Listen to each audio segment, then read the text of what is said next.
Are there any bill introductions? Seeing none, today we're going to have a presentation on the Children's Initiative Fund by Representative Rooker. How's that?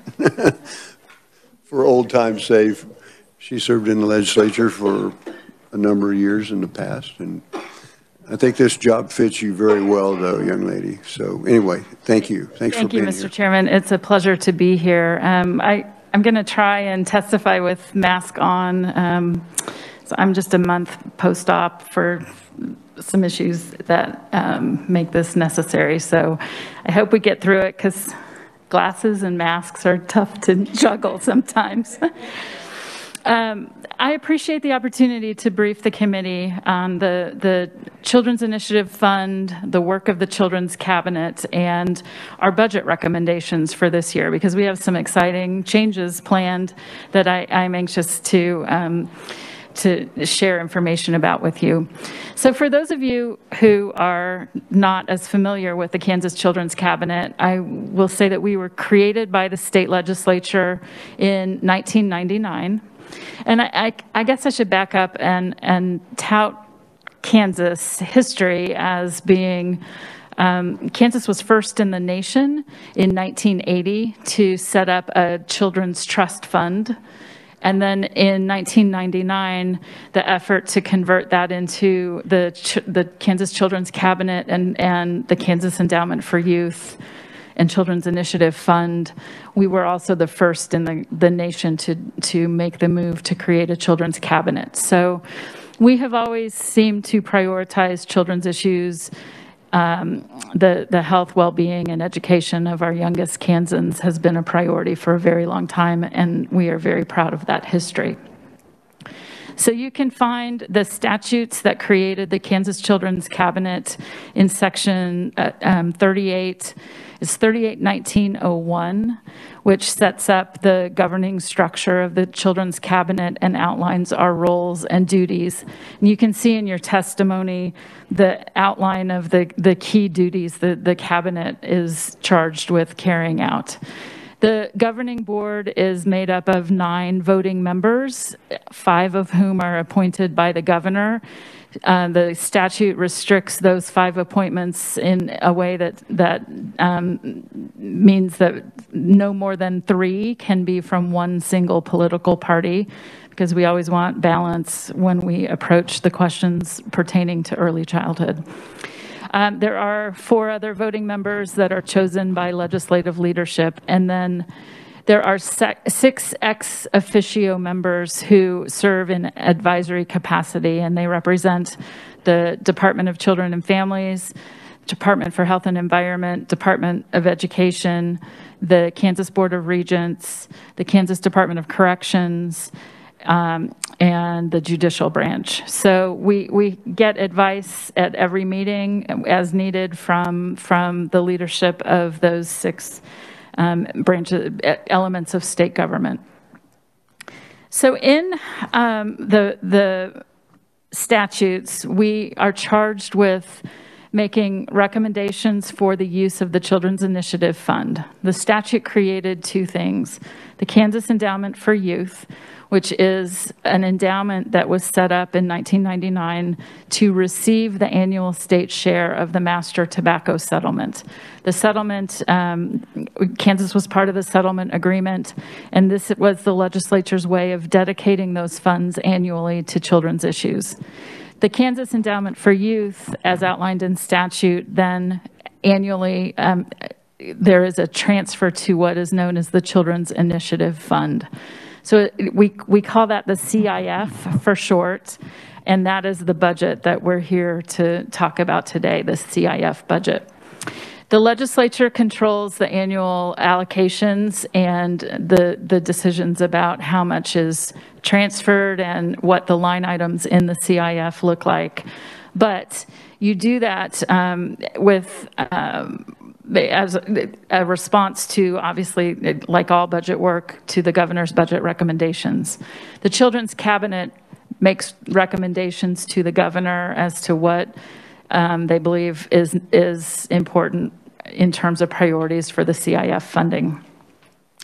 I will say that usually it's about 50 to 52 million that in the last few years that has been transferred into the CIF. The bulk of the majority of those funds end up being passed through transfers to other state agencies. About 18 million of it remains with the cabinet for grants through the Early Childhood Block Grant Program. So our cabinet has a process, because outlined in statute, we also have an obligation and a duty to use evidence and data in our decision making. So we do have a performance-based budgeting process. We do an annual accountability process for all of our grant recipients. We evaluate outcomes in the programs we fund, and we make our decisions and recommendations based on the data that we collect. Let me see where we are here. So we are part of a collaborative project that involves partner agencies, DCF, KDHE, and KSDE. The four of us are partners in a federal grant-funded project that is, the federal grant program is known as Preschool Development Grant Birth to 5. PDG is the acronym for short. The work of PDG originated in 2018. Then Governor Collier supported an application to the National Governors Association for a mentoring project for the four agencies to collaborate on a project that was designed to foster cross-sector collaboration, so collaboration between state agencies. It was a chance to learn how to better work across the various programs that our early childhood system has that are scattered across multiple state agencies. Some states centralize those programs. In Kansas, you have pieces of the early childhood care and education system housed in different places. So KDHE has child care licensing and some of the maternal and family health programs. DCF has child care subsidy programs, economic support programs for families, and child care quality improvement. The Department of Education obviously has preschool age programs and other parents as teachers and other types of education programs. And then the cabinet has its own portfolio. So we came together as a team and we worked on we had several projects the team chose at the time. And one of them was applying for this federal grant program. So we landed a one-year planning grant, and we were able to develop a comprehensive state-level needs assessment of the early childhood care and education system that was the product of intensive information gathering and public engagement through the early part of 2019. Back in the days when we could travel the state freely and hold public meetings, we had 53 listening sessions. We heard from communities all across the state. We took input online. We did surveys. We collected data from programs and agencies. We did site visits. It was a process that engaged over 6,000 Kansas voices in the end when we were gathering the data, and it was a process that ended up, I think this is one of the things I'm most proud of. We had input from every county in Kansas so that we made sure that we were hearing rural voices and inner city voices and suburban voices and everything in between. We took input from all across the state. That needs assessment in that first year of the planning year of the PDG project led to the next activity that the team had agreed to engage in, and that was the drafting of a 5-year strategic plan for early childhood in Kansas. We call that plan All In for Kansas Kids. So that work really anchors everything that has happened since 2019, i.e., the continuation of existing projects in the face of the global pandemic. When I arrived in the position I'm in 2019, it was early February and the work was underway. So I was part of all the needs assessment and strategic planning at the helm of the cabinet. I was a partner in that work. But then for 2020, we applied for a 3-year renewal of that federal grant, which is funding that we landed. So the partnership continues, the work continues to better align the system and streamline activities and help make it easier for our families in Kansas to navigate and access services. I want to be clear, the funding of preschool development grant is not designed to increase slots for children in programs. It's systems level work. It's the work of creating a more streamlined system to better deliver services, be more effective and efficient with our dollars. All of that is context. In February 2019, when I arrived at the cabinet, the process was set up so that the accountability process plays out over the course of a school year. The programs that receive our funding receive site visits and participate in evaluation checkpoints with our cabinet staff. The summer time was the time for evaluation of that data, and it was converted into a report to the cabinet in the fall, which was then the basis of budget recommendations. So that first year, the budget recommendations didn't happen until the final cabinet meeting of the year, which took place in early December.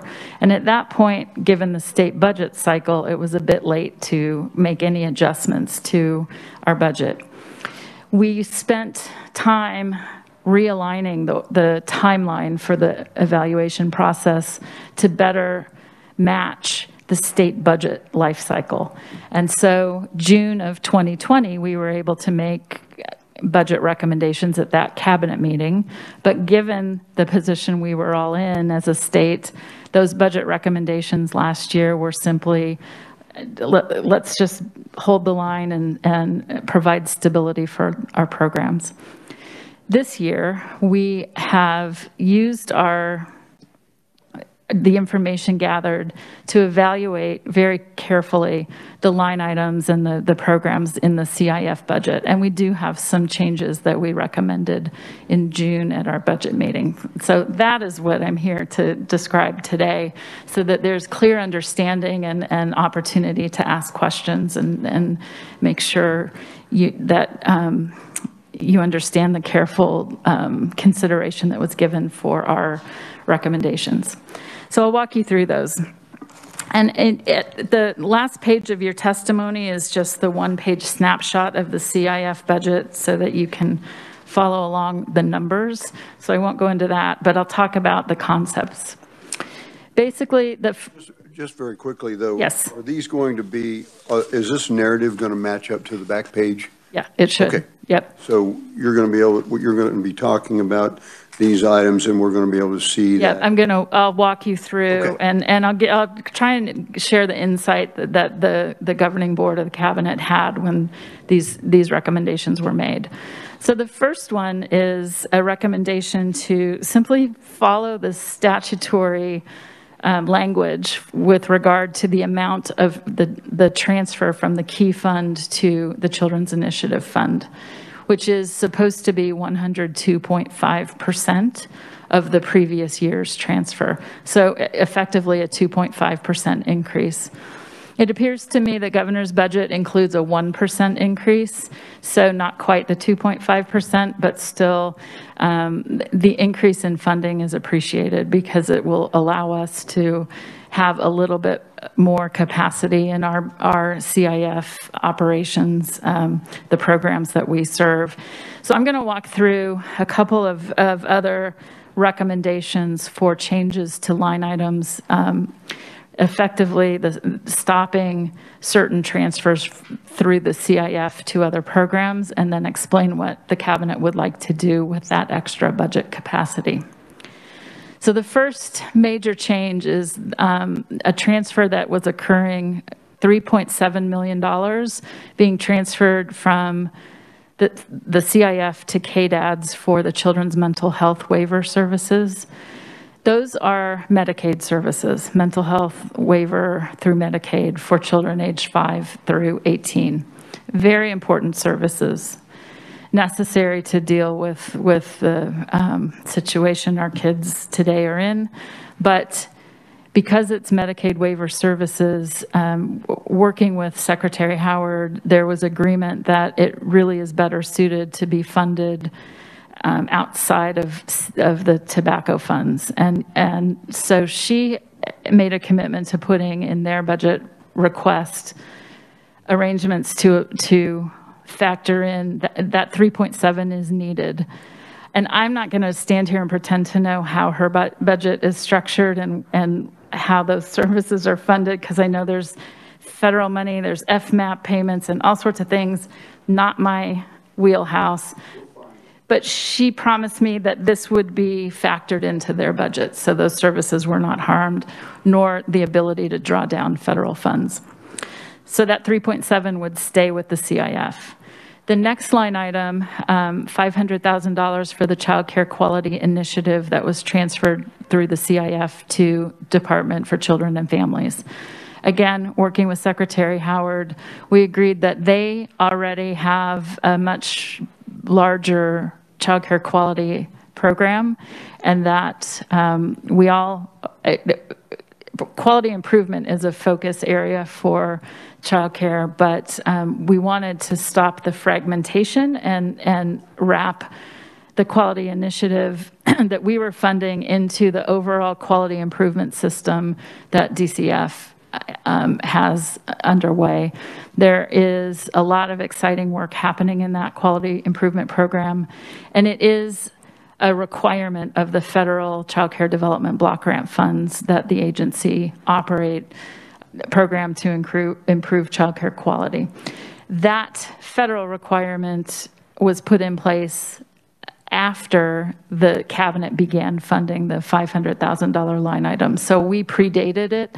So we want to modernize and streamline and make sure that DCF is in a position to handle the child care quality improvement activities. We've got two small dollar amount line items. They're very important programs. $50,000 going to KDHE for the infant toddler hearing aid bank. Working with KDHE Bureau of Family Health, they said they can continue to provide those services using existing funds the agency has to access for those services. And then the autism, the $50,000 going to KU Med Center. I talked with their government affairs director prior to the cabinet meeting in June, and it was basically the same request to stop that $50,000 transfer and have them manage that program using their existing resources within their Med Center budget. So those are the changes, the things that we want to lapse. And we want that money to be retained in the CIF to be put to other uses.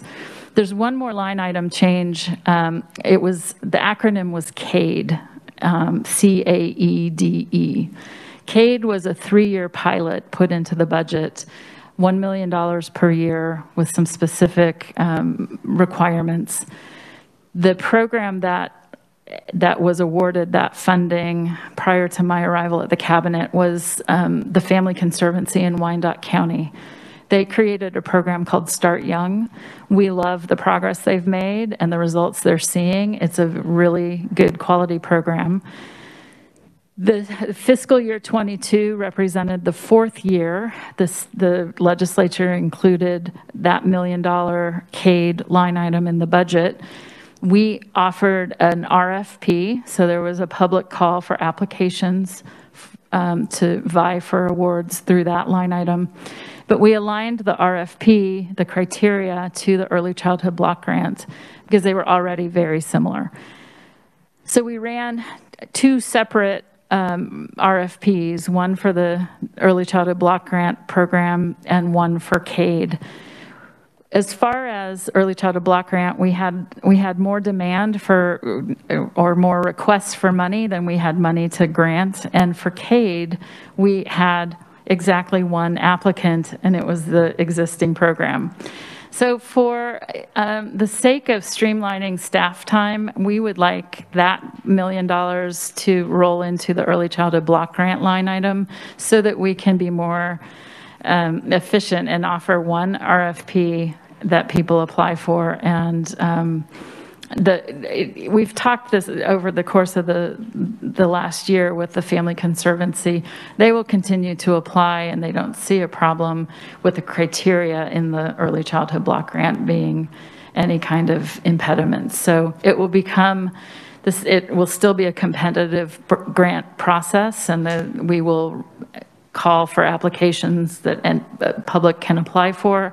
We will review them, use a rubric, outside review teams will score, they'll bring the results, the cabinet will make votes, will vote on the awards. So all of that will continue to happen, but one time, not in two parallel universes. So it'll be a lot more efficient particularly for my staff.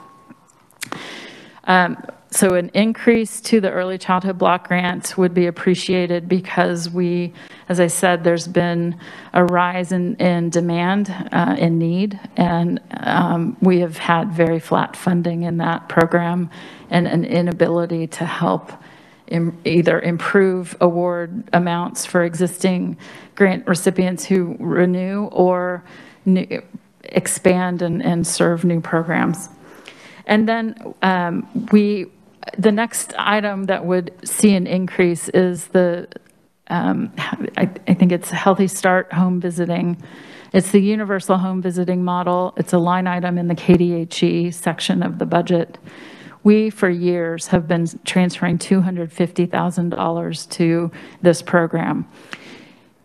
This year, we're asking for a significant increase using available CIF resources that would be freed up. We'd like to add 1.4 million more, and for a total of 1.65 million to begin expanding the range that we can offer the geographic reach of that program. So the idea would be to move. Currently, we're serving about 11% of the new moms and their infants. We're only able to serve about 11% of new moms in Kansas. We want to start moving towards a truly more universal program. And so that money will help us create regional hubs where we can regionally deploy home visitors to serve more of the families with newborns in Kansas. There are 7 types of home visiting services. They differ, and there are different goals of different programs. So Parents as Teachers is another home visiting program that's very important in Kansas. There are targeted programs, the Nurse-Family Partnership, different types of programs, different levels of prescriptiveness.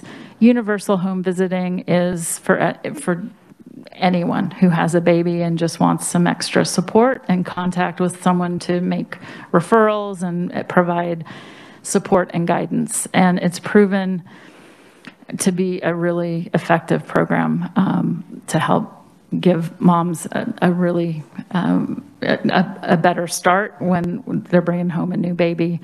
It's good for screening for maternal depression. It can be an early screening opportunity for issues with developmental delays in children. It's just a good touch point early on, and it's voluntary for new moms to choose whether they want it. And then we have a couple new line items in the CIF budget that I am really excited about. The reason I gave such a deep dive into the world of preschool development grant is because in the process of the systems level work that we are engaged in, you'll see a table on the last page of the narrative form of my testimony. That table outlines a few of the tools that have either been upgraded, modernized, or created using the preschool development grant funding. We are looking ahead. We have a 3-year life cycle for the grant funding to support these projects, and then we will need to transition to a plan to sustain them with other resources. So our state agency partners are looking at ways they can leverage funds. We think, hope I'm not speaking out of turn, but we think child care development block grant funds at DCF can support a share. KDHE has some federal funds that can support some of the ongoing efforts. We at the cabinet want to do our part and contribute as well. And so this is a way of leveraging tobacco funds rather than state general funds. So it's the line item that is called infrastructure on the budget in the I think it's under the Department of Ed and the Children's Cabinet budget. It's to support these projects in the future, and the future will be FY23, about mid-year. So we want, and I can explain any of them to you and go into more detail, but in a nutshell, that's it. And then the last line item that maybe my favorite is the Dolly Parton Imagination Library Project. We were named by the legislature last year through budget proviso to start a statewide program with the Dolly Parton Imagination Library. It is a program that will, it's parent discretion whether they want to sign their children up, but every child from birth through their 5th birthday is eligible to receive 1 free book every month mailed out to their home by the Dollywood Foundation. There are local affiliates around the state that brought this program to Kansas, but Dollywood Foundation has found it's really effective to have a state level partner join those efforts. So the proviso said we should use federal funds to start a state level program. The only funds available to us were our preschool development grant funds. So we've been able to set $350,000 of that budget aside for startup costs, but we've run into federal restrictions on those funds that mean we cannot operate the program as a true partner to the existing programs. We can only go into counties that do not currently have a local program. The goal is for us to match 50% of the cost, and the local affiliate pays the other 50%. So we would be public money. The local affiliates are all 501c3 nonprofits, so that's private sector money. The Dollywood Foundation supports the administration side. They too are a nonprofit. So they do all of the processing of everything. And so the cost is strictly for the mailing of the books that we have to pay. So we would like to put $500,000 into a line item in the CIF to sustain this program and truly become statewide and accessible to all children in Kansas, because we know the incredible benefits of just providing the opportunity for parents to read with their children at home are incredible. And so those are the changes. I am happy to speak to any questions the committee has. I'd be happy to answer what I can today or bring you back more information if need be. Committee, just we'll get questions. Do you have a revenue page? A revenue page? Yeah. The key fund. I didn't. Yeah, I'll provide it. Yeah. Yeah. Apologies, yeah. You have it? Okay. I think Megan can get it. Okay, thanks, Megan. So, Representative Helmer. Thank you very much for coming. I'm overwhelmed. So I'm going to slow down a little bit and go back. Okay. I kind of got lost on the funding, the $50,000 moved from the autism, and thank you very much for being here. It's super. I really like the program, but from the funding, the $50,000 autism diagnosis being moved, moved from the mental health and everything in the autism program. And so that concerns me because in everything I've been hearing, we've got problems with autism and mental health. And so you're moving that. And so I got lost in that. Why are you moving that out of autism and mental health? Are you moving it to something that you think is better, that simply said? So that funding, I agree with you. We want every one of the programs that we're recommending change are still important. So we're not recommending they be ceased. We're recommending that they be funded in a different manner. And in this case, for the autism program, that $50,000 is used to train people in the evaluations to screen children for autism, but it's part of a bigger program. So the $50,000 is not a very large piece of it. And so we think it's better suited to, now that it's off the ground, we did help when the law was passed requiring these screenings. This funding helped initiate the program, but it's up and running. So it's not that we think we no longer need it. It's that the KU Med Center budget should be able to absorb it and continue the program that way. One more question also. It sounds like you have a fantastic program going, but how are you, or are you, your workforce? You have so many things going, and I come from mental health background also, so I know the shortage. How are you doing with that? Are you coming up with social workers, psychologists, healthcare workers? How are you doing with that? So we don't actually operate the programs, so we'll provide funding. We know there well-documented workforce pressures, no doubt. Childcare sector, all of it, everybody is under duress. So it is an issue. For childcare in particular, we have a framework underway to help recruit new providers into the profession and retain those that are there.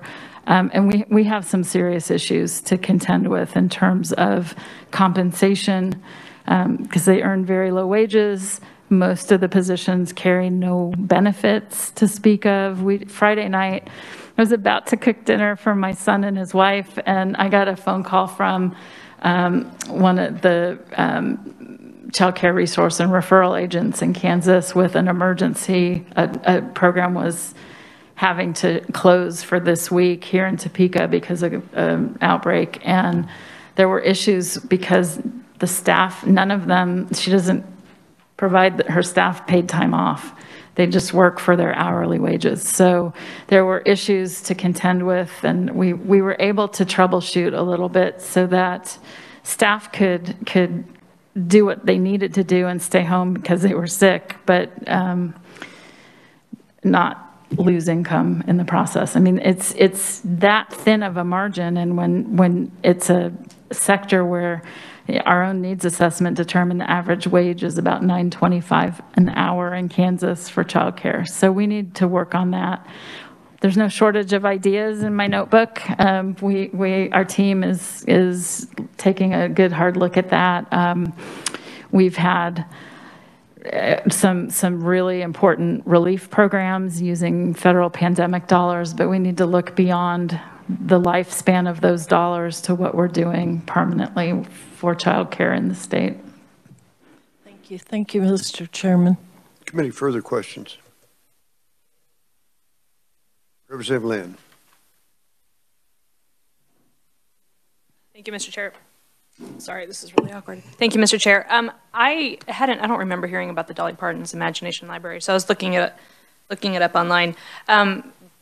So it's one book a month from birth to 5? Yes. And how do they sign up for it? How does that work? Is it like it sounds weird, but like an IPSY subscription where the parent can kind of figure out what kind of book they're looking for, or? No, it's, the program chooses the books. They have a national board, and it's, if you look on the Dolly Parton Imagination Library website, you can see the members of that selection committee. It's educators and pediatricians and the right kind of people that you would hope would be on it. They choose books. They are age appropriate. And so as a child, you know, the infant level books are board books, you know, the colorful things you would, you know, I bought my kids, you know, that.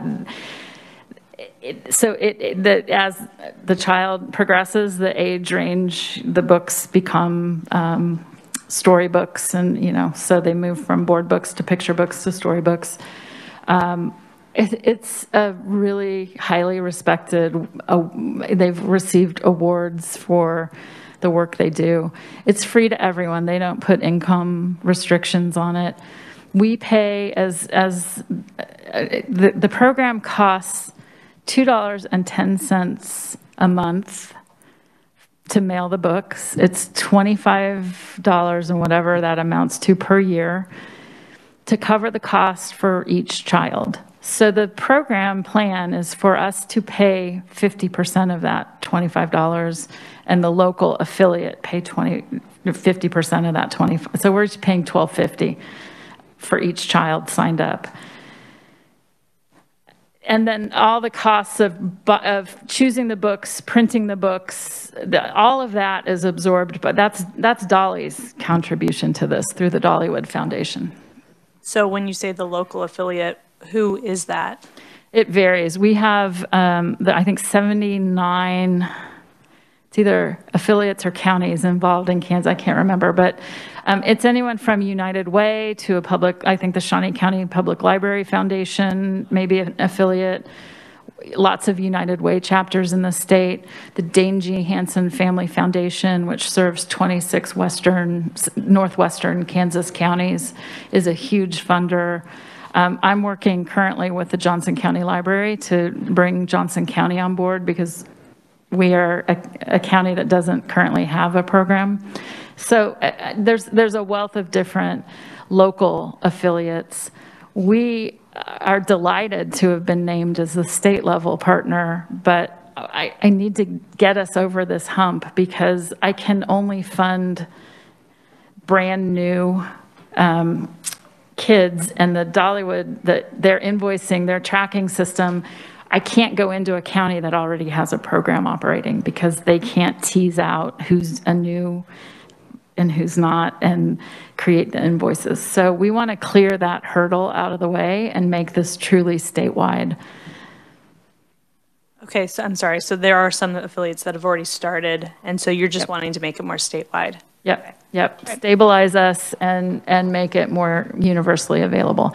It is purely voluntary, so the local chapters that are created would they publicize the opportunity. Dollywood Foundation has created a system where you can use a QR code, or you can sign up on a paper application, or you can go online and sign up. So what we're talking about would be walking into the library or having whatever program is the local sponsor would help publicize the opportunity. We would like to use cabinet resources, like our communication channels to publicize it. We want to partner with hospitals. So during discharge, there's information given to families. We can't do that right now globally. We can do it in a targeted way, but we want to get to where we have funding so we can actually make this happen. Thank you. Thank you, Mr. Chair. Representative Ballard. Thank you. I could add a little bit more to that. In 2019, when NCSL met in Nashville, Tennessee, Dolly Parton was one of our speakers, and she came to the conference. And most people thought, she was going to sing a few songs. As it turned out, she wanted to talk about her imagination program. She actually started this program as a tribute to her father, who could not read. And there was lots of things after she made her money she wanted to give him, and he was saying, they didn't really need much, he and his wife didn't. So she started this program and her own foundation. And as a result of that, it was, number one, she wanted, there should be no child that could not read. So part of it was to start it, and, lit is very easy to sign up and everything. But while she was there, she talked about her program, and several of us were there from the legislature, and we brought it back because we really wanted that program.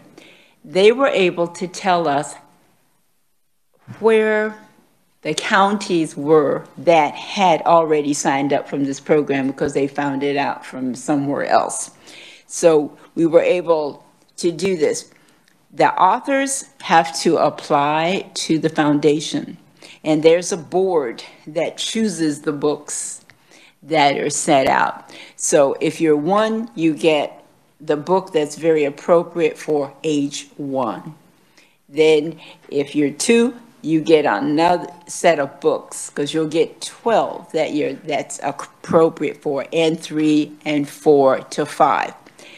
By the time you're 5, you should have 60 books in your library, and they're all age appropriate, as Ms. Rooker just said, in the process. And it gives them that opportunity for families to read these books, for them to do a variety of things, regardless of ability to pay.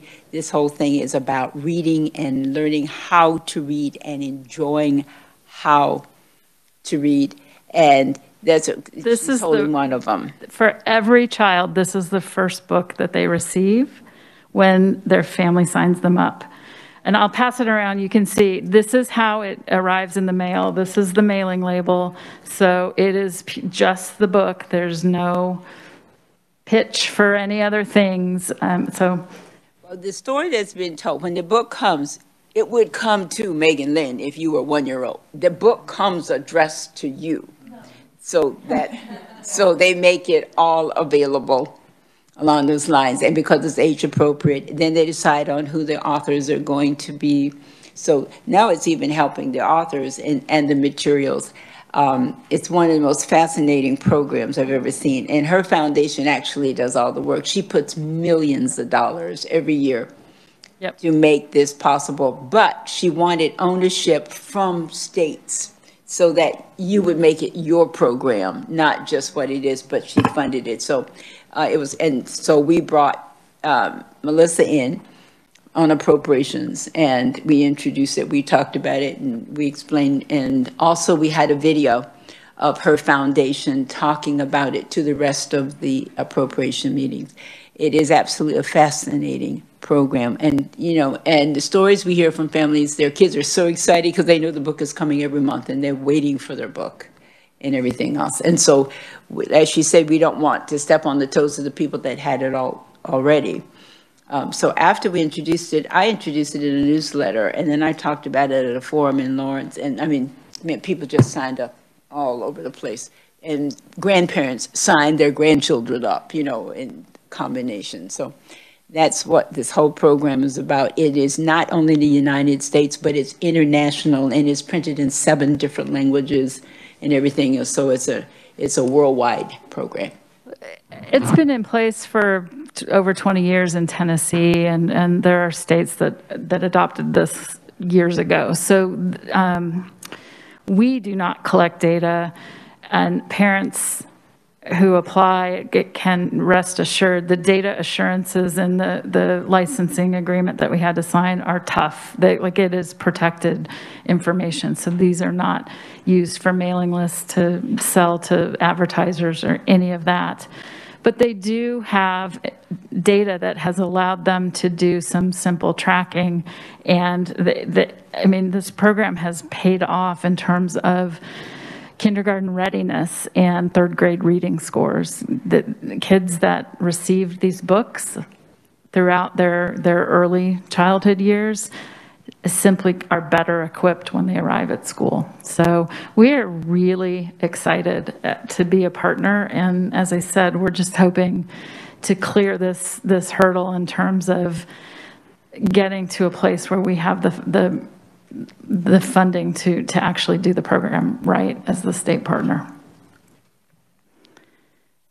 Thank you for that. Oh, I'm sorry. Thank you for that. I'm looking, since I'm from Johnson County and Johnson County doesn't have one, I'm hoping we can find a local affiliate. Yep. But I'm looking at Jackson County, and it says that they already have 440 kids in their county, and that there's over 42,000 kids enrolled in Kansas already. So that's pretty exciting. It is. We are serving 22% of the eligible children are currently signed up into the library project. The point of being able to pay half the cost is that it allows the local funders to serve twice as many kids, right? So we want to grow the program and make sure every child gets the same opportunity. Yeah. Yeah. Okay, committee. The handout,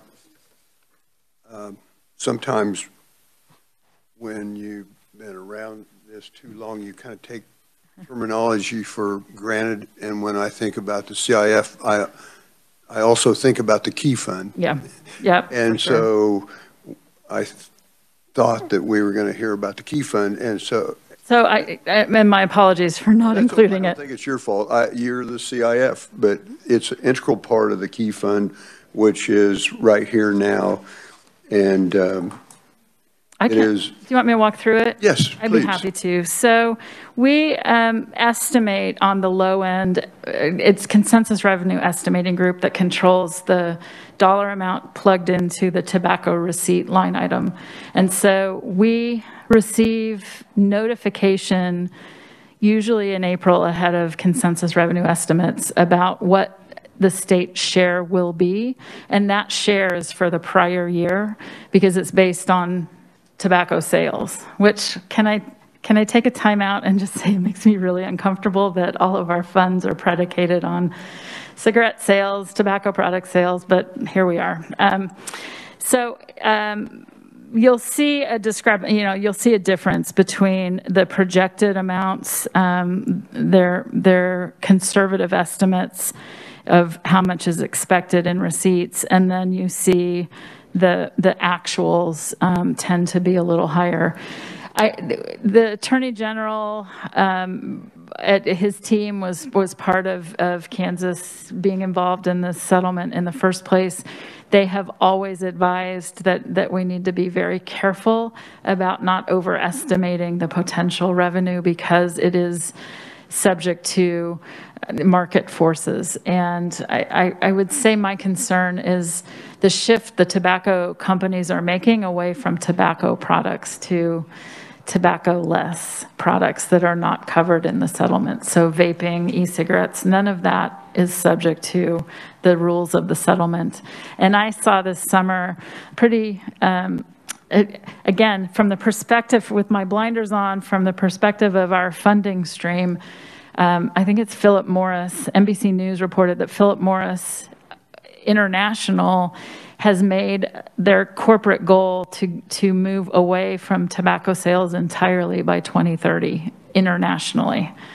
So that's not here in the US necessarily, but just a word of caution to this legislature that all of our funds are from the sale of tobacco products. So it would also be, on my wish list would be thinking about a goal of shifting to another funding source, but that's not what we're here today to talk about. So the administration of the tobacco settlement requires time and effort, staff time at the Department of Revenue because they're tracking the sale of cigarettes, and so that's a line item.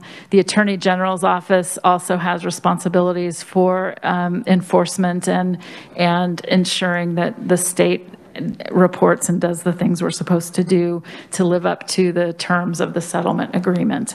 So those line items exist to cover the costs out of the funds being derived from the settlement.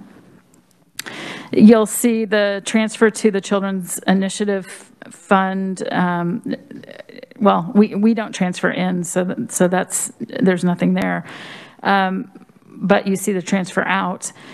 And then there was a judicial branch transfer that started in, I think it's 2016, that $200,000 amount was first transferred. That was going to CASA, and I would love the chance to talk about that for a minute, because that's an important program. So in times of budget hardship, the transfer began to happen directly from the Key Fund to CASA. It has remained relatively stable. They got a $25,000 bump last year, but this is the fourth year that transfer has not been included in the governor's budget recommendation. Our cabinet does not weigh in on Key Fund transfers. Other than this year saying, hey, notice the statute that says there should be a 2.5% increase. We don't make these specific recommendations on line items transferred out of Key Fund, because technically it is irregular to make those transfers directly from Key. That's not how statute outlines the use of the Key Fund. That said, the governor has not included it in the budget. And in talking with staff in her office, it's because the thought was it should be included in the judicial branch budget, because that's the permanent families fund at the judicial branch is where this transfer goes. This summer, I met with the new executive director of CASA, and I asked Justice Wall to set up a meeting at OJA to be able to talk about this issue with CASA. And we had a very good meeting, very productive, but the position of the court, which they followed up with me to put this in writing, they feel like the court as adjudicator, their role is to be impartial. And so this is not a funding request they're willing to put in the judicial budget. Okay, so then where should it live? Because we do want kids to have access to these court services. I talked to Secretary Howard, and there is another interesting conflict of interest at DCF as the child welfare agency involved with investigations and removals. Again, feeling like it isn't necessarily a good idea to put this service there. They do get some funding through the governor's grants office, and so I went back to talk about whether we can increase the grant award out of the governor grant funds. So we're working on that. And then I will carefully offer this, because I understand there are still some political questions to resolve, but I would suggest the Office of Child Advocate is probably the right place for CASA to be housed as a line item in our budget, because that is truly an advocate for the child involved in a case of any kind. And so that would be a nice match. Again, I don't want to tread into the other issues that exist around that office at the moment. I trust they will be resolved. So that would be a suggestion for how we stabilize CASA and ensure that they have the funding they need. For us that don't know what's going on, can you explain CASA? It's court-appointed special advocates. So when a child is involved in a legal matter, it probably is usually a removal from the home and potential placement in foster care, but it could be other things. When there is a child involved, that child, CASA provides a special advocate to be there strictly for the child's best interests and to be their voice. So it's a really important service. The adults involved can often get caught up in issues adults care about. This is somebody focused on the needs of the child. And they're volunteers. Yes, they are volunteers. Very good. Committee, further questions? Well, this is just an important piece. Yeah, I was so focused on things. We gotta talk Yeah, about so thank I you always for, forget about that too. Yeah, this has been used as a bank in the past. yeah. We probably should have, conservatively, we should have $100 million in here. If we Oh, at least, yeah. More, probably more. Yeah, I think so. And Tested this off for quite a while, but we rated it. Legislative Research did a really nice job when I first arrived of providing me a spreadsheet. And in order for the numbers to be legible, even with my glasses on, it opens up, but it is the 22-year history of funding. So you can see the flow of funds in and out. We have it for Key Fund and for CIF, so it exists electronically. I just happen to be kind of an analog in a digital world. I like paper, so. Yeah. Very good. Further questions? Would you explain, I'm looking again, let's go back to Children's Newborn Hearing Aid Loan Program. Would you just tell me about that program? Yeah, so when a baby born in Kansas is identified as having hearing loss, this is a hearing aid bank that exists to make sure that every child that would benefit from a hearing aid or assistive device receives them. It's a KDHE program, so Representative, I don't know that I know the specific details about how it works, but I know that's what they exist to do. Is there any cost to them? I think that's the point, is hearing aids are very costly and not really well covered by insurance, so. The reason I asked is because it had the word loan on it. Yeah, I mean, like, do you have to give your hearing aid back? I don't know the answer to that, but I would be happy. I'll report back. I will find out. Thank you. I was surprised to see it here because I knew KDHE had it, so that's why I asked. Yeah. Thank you, Mr. Chairman. Representative Clifford. So thank you, Mr. Chairman. I appreciate your comments about the rates because I was looking at this, and as a citizen, I always thought this was a true endowment, but no endowment would consume its corpus nearly every year and negatively amortize in the out years. We're going to be in negative balances going out. I've never seen an endowment that looked like this. I know. It's at this point a bit of a misnomer, and it's why we finally did decide to ask for the 2.5% increase, because I try and remain optimistic in my approach to life, but I just don't see us ever truly having an endowment large enough to spin off the interest that was envisioned that would sustain the programs. So I'd like to see us put the money to work within the universe of programs. I will say the Key Fund history, there have been transfers every year since inception to places other than the Children's Initiative Fund for a variety of reasons.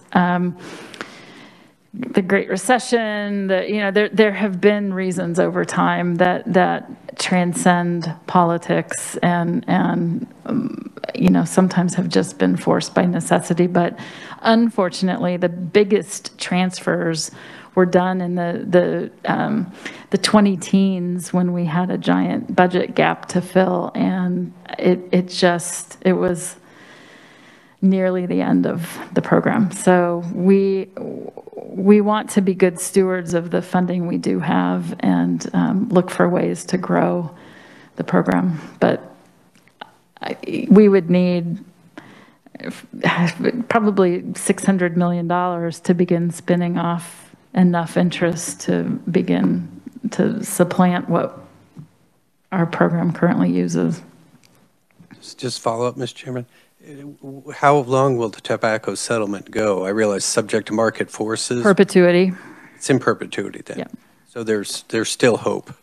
Well, yeah, I mean, they certainly are getting creative with how they market products to get around the terms. But yes, it's in place in perpetuity, but subject to market forces. The returns in the market have been excellent of late, so it's a shame, and it's currently a missed opportunity, but hopefully in the future we can build that corpus. Yeah, and the endowment, such as it is managed by the KPERS board, so we don't have anything to do with the endowment itself. Very good. Committee, further questions?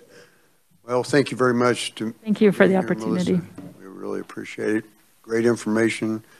Committee, there will be a test tomorrow on this information, so you hopefully you'll study it tonight.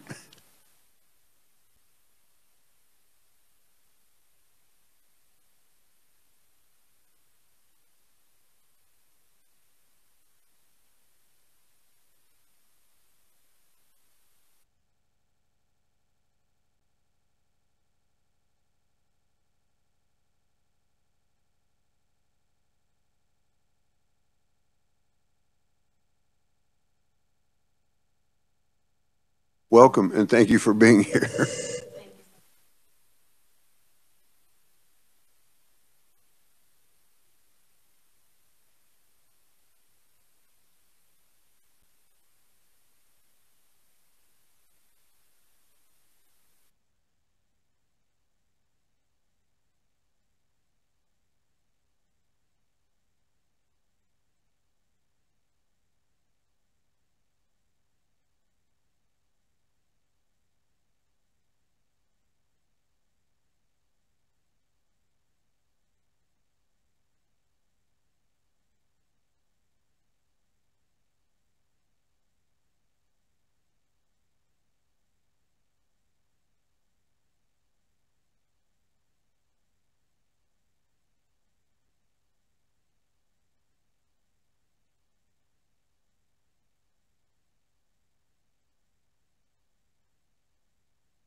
Thank you.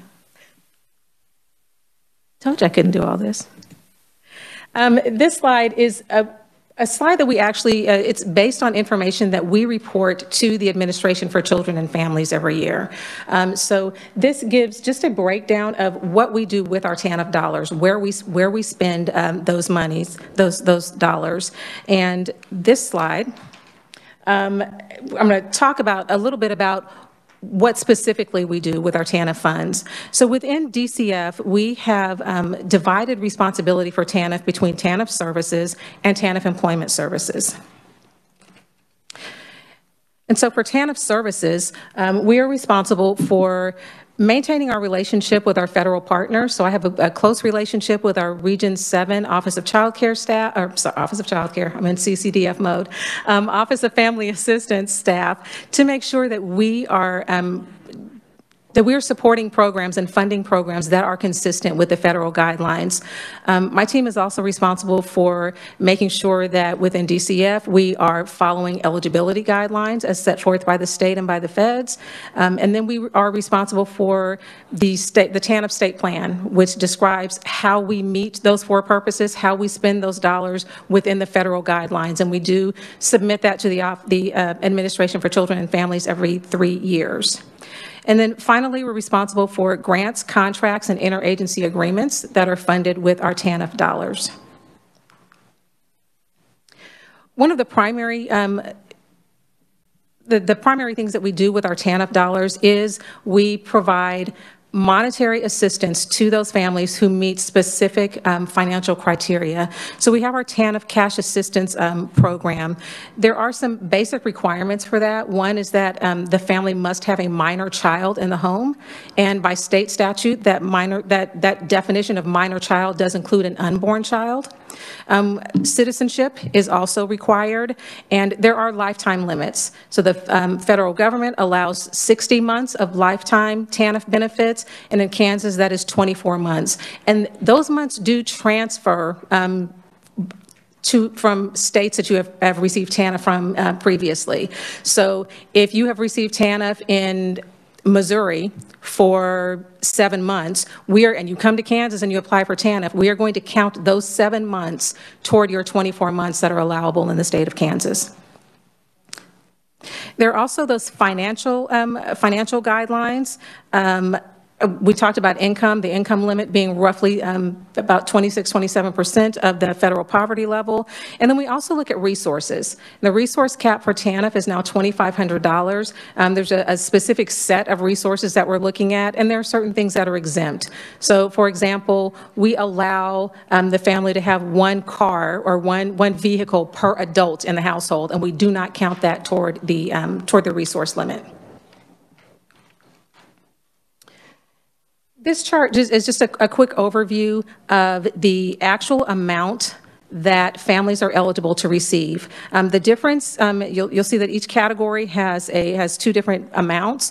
So we have a shared family living arrangement and then also non-shared. So shared is I'm receiving TANF for myself and my children, and I'm living with my mother. My mother is not part of my family as far as my TANF household is, but because I'm sharing that living arrangement, I would get the lower amount in each of those categories.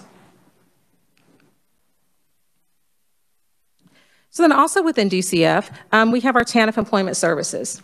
So once a household is approved to receive TANF benefits, that family is automatically referred to TANF employment services. And the family is assigned a career navigator who is responsible for case management to assess the specific conditions of that household. What exactly does that household need to be able to move from poverty to self-sufficiency?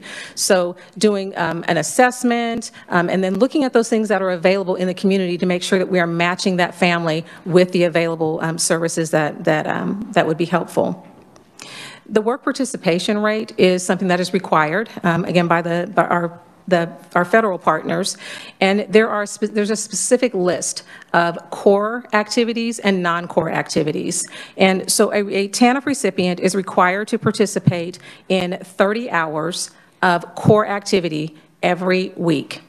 And there's an exception. The person can also participate in 10 hours of non-core, but it can only be 10 hours of non-core. So it has to be a total of 30 hours, and only 10 of those hours can be non-core activities. There is a higher requirement for two-parent households, and then we also reduce that amount for single parents who have a child under the age of 6 in the home. Here you can see over the last decade or so just exactly what has been going on with our TANF caseload. So you can see we've had a decline in the number of households who have received TANF over the years. We had a slight jump in 2020, no surprise. We also had more applications that we were receiving, and that was toward the beginning of the pandemic, but now we're seeing that cycle go back to where it was before, where we were seeing a reduced number of households who are applying for benefits.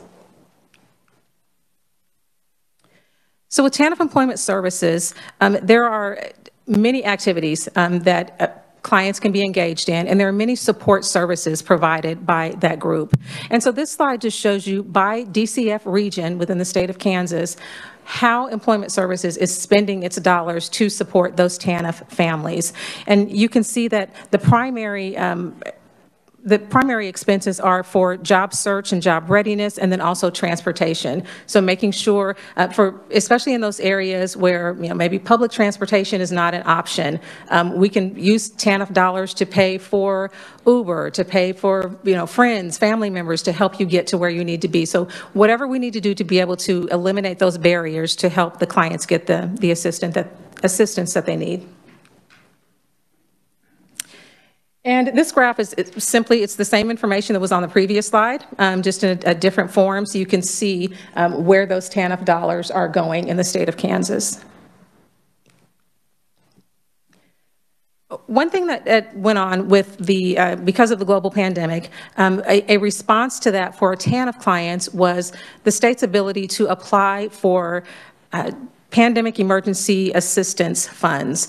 We did that, or the maximum amount is what we asked for, and we did receive those funds. And so those are funds that we have distributed directly to individual families who have been receiving TANF. So it's just a way to increase the funds that we were giving to them on that temporary basis so that we could help them as they try to maneuver through the changes that we have experienced in our society over the last couple of years. Maintenance of effort. This chart just shows, it's a breakdown, a summary of what sources we are using to meet that maintenance of effort requirement that we have to have. And it's pretty self-explanatory. I will say the 4-year-old at-risk program, we did see a lower expense in that category, primarily because of the pandemic, and we do anticipate those numbers returning to what they were previously. TANF transfer outs. So these are dollars that do not come through my team. They're dollars that go directly to other programs to support what they do. So they can fit within the guidelines of what we can transfer out. TANF does allow us to transfer up to 30% of our allotment to the social service block grant.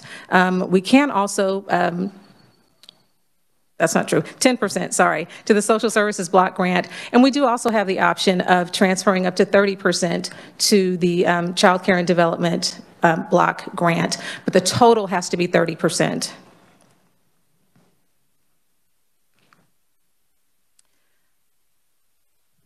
Another spending category for TANF are those that are more administrative in nature. So those cover those costs that we have. We work closely with our fiscal team to make sure that we are staying within the specified amount. That's that spending cap for administrative costs, but that's where those dollars are going. And then these are funds that are used directly for direct client support. So that would be the monetary allotment that we provide to clients every month, that non-recurrent short-term benefit, that's that pandemic emergency fund that I was just talking about, TANF Employment Services, I showed you the slide that has their expenses on there, and then our goals program it's also a work program, but it is specifically for individuals who are receiving SNAP benefits, and they are not receiving TANF at the same time.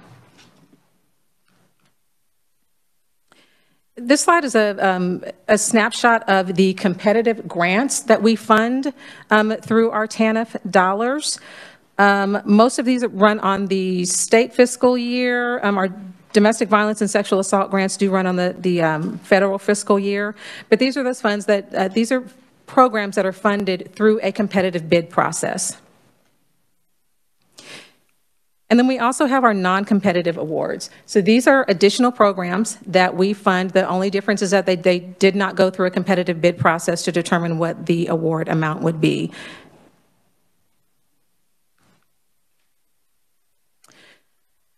And this is finally just a summary of everything, of all of those other slides that I showed you, just a snapshot of where we were. I know when Secretary Howard presented last year at about this same time, our TANF balance was predicted to be in the negative in the next few years, and you can see that we are no longer there. So one of the things that we are doing is taking a closer look at exactly where we're spending our dollars and what are we getting for the money that we're spending. So I am currently involved in in two different projects. One is Project Improve, that is through Mathematica. I was introduced to them through our Region 7 contact, and they're going to help us evaluate our TANF-funded program so that we are developing meaningful, measurable outcomes for everything we fund with TANF to make sure that those programs are actually working together. So we can have a good program here and a good program there, but are those two programs aligned in a manner that makes sense for meeting the needs of our clients? And then also working with the Aspen Institute for their 2-gen or 2-generation project. We do know that the issues that our families face are not siloed, and so our approach to helping them overcome their issues can also not be siloed. So as we're helping those families meet their needs or their targeted goals for gaining employment, we want to make sure that we're providing support for the children also. So we're using that whole family approach. And so the work with the Ascend Institute will work along with that work with Mathematica, again, to make sure that our programs are truly aligned so that we are positioned to have the best outcomes possible for the families we serve. And with that, I, again, thank you for allowing me to provide that brief overview of our TANF program, and I stand for questions. I do also have, Dan, our CFO, is here, so if you have some really, really number-related questions, he will step in and help with that. Very good. Thank you very much, Carla. Dr. Whiteside, okay. Or Dr. Whiteside Hicks. I'm pretty good at butchering names here. Anyway, Representative Howerton. So thank you, Mr. Chair. I just have a quick question. On slide 19, where it lists these grants, so the grants go to programs? Yes. And then how does the individual get them money through that? The grants will go to programs, and we will have a written agreement. So DCF has a written agreement with that program. So there are very specific things that we're looking for, and the program tells us what outcomes they're looking for. And then those programs serve families in the community. Yeah. Committee, further questions? Everybody else better get their blows. I didn't get their blows in before I do. I open it up to Representative Ballard. Ask your question, It's please. all over with. So anyway, which is a good thing. She knows this inside and out. She's forgotten more about it than I'll ever know. So anyway, Representative Ballard, you have the floor. Well, I'll be tame today. Okay, I'm looking at the program and I see so many new programs that have been introduced. For those of people that don't know, I think it was Aid to Dependent Children. Correct. Is what this program was before, which is basically, it was our welfare program. And part of it was when they did welfare reform, they indicated that we had 5 years of lifetime that you could receive assistance. And actually, one of the positive things that's really nice, and it was under Rochelle Chronister when she was chair of appropriations here, and she's from Deodeshe, we were one of the first states to apply for this block grant. And so we were really on top of it. And part of the block grant, which was at that time not TANF, but Aid to Dependent, Children and Families. And the main purpose, and I want to find out if we still have the same, was to have work in terms of job readiness. And part of it was that to allow individuals to go back to school and be educated. After 2 years, you had to have 20 hours of work status and also childcare, because that was important that you had this in order to be able to work or go to school and all of this. So those were pretty much the main goals of what we were supposed to do. You had 5 years to have it, which translates to 60 months. And under Brownback's administration, we begin to change that. And part of it is we reduced it from 60 to 48 months. Then the next year, we reduced it from 48 to 36 months. And then we reduced it to where we are now with 24 months. And that's lifetime, where before you had 5 years to do it instead of 2 years in the process. That makes it very difficult to have job training. I mean, unless what kind of job you want, but certainly not a degree. You could go to maybe community college for 2. And so there's not as much emphasis on job management, because you won't have these 5 years. Now, the state can decide after 2 that maybe they will extend you a little bit, but it's at our discretion. My question was, well, since we've reduced it and taken away 3 years, does that mean we forfeit the 3 years since we're not using it in the manner of which it was intended? The answer is no. We continue to get basically $102 million in the block grant. But that frees us up to use that 3 years or maybe more any way we want to, meaning the state, on what kind of programs. So as a result, I see lots of new programs here. Domestic violence services was not in the original. Urban wasn't.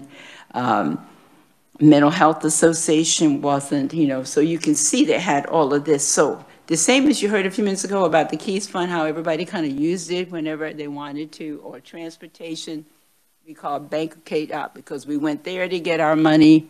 Well, I won't say TANF fits directly in that, but in terms of the money that's being used, it is not enough for people to really get the job training they want.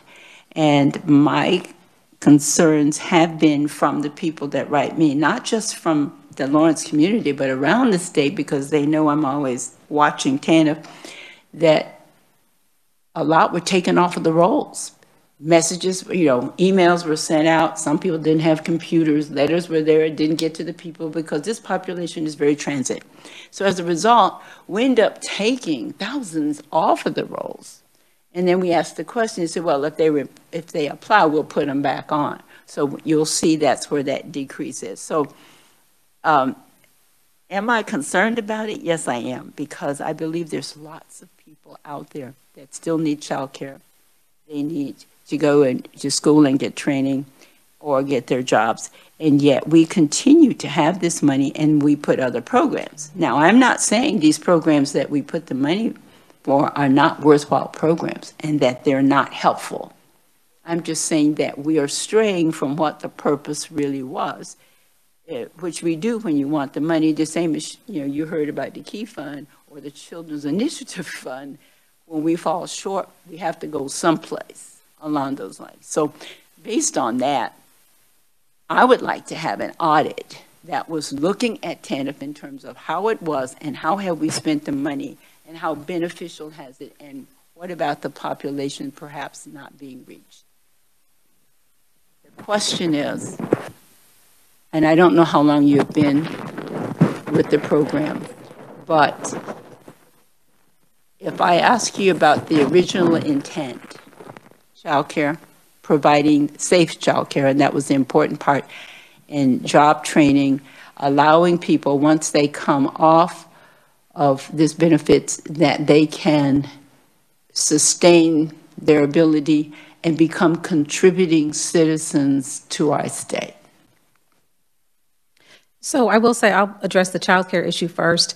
So parents who are receiving TANF and actively engaged in work programs qualify for child care subsidy.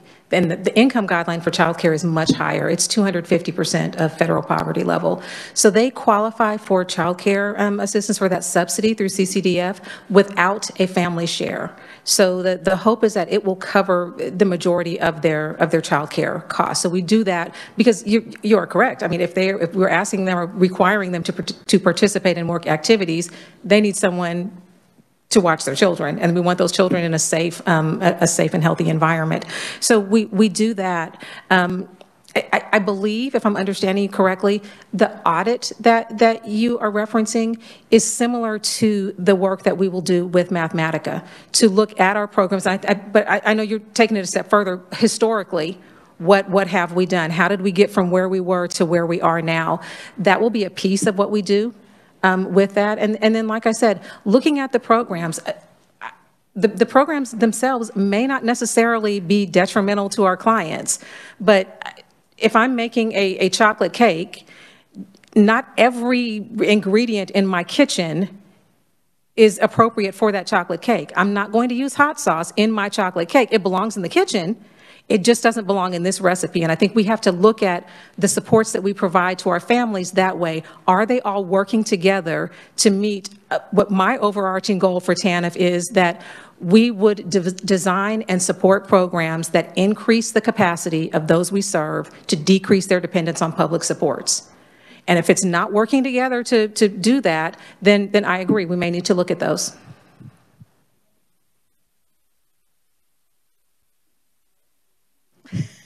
I was very easy today. Yeah, I told you, it really was. My only point, Mr.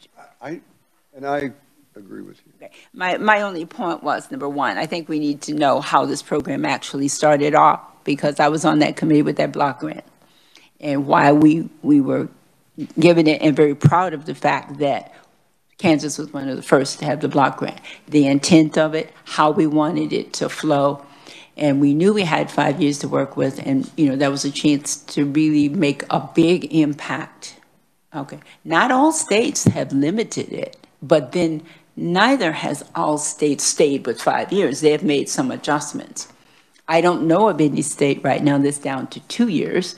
I won't say it's not just because I don't know about it, but 2 years is a small window when you're thinking about education and training and working and everything else. And that's what my concern is.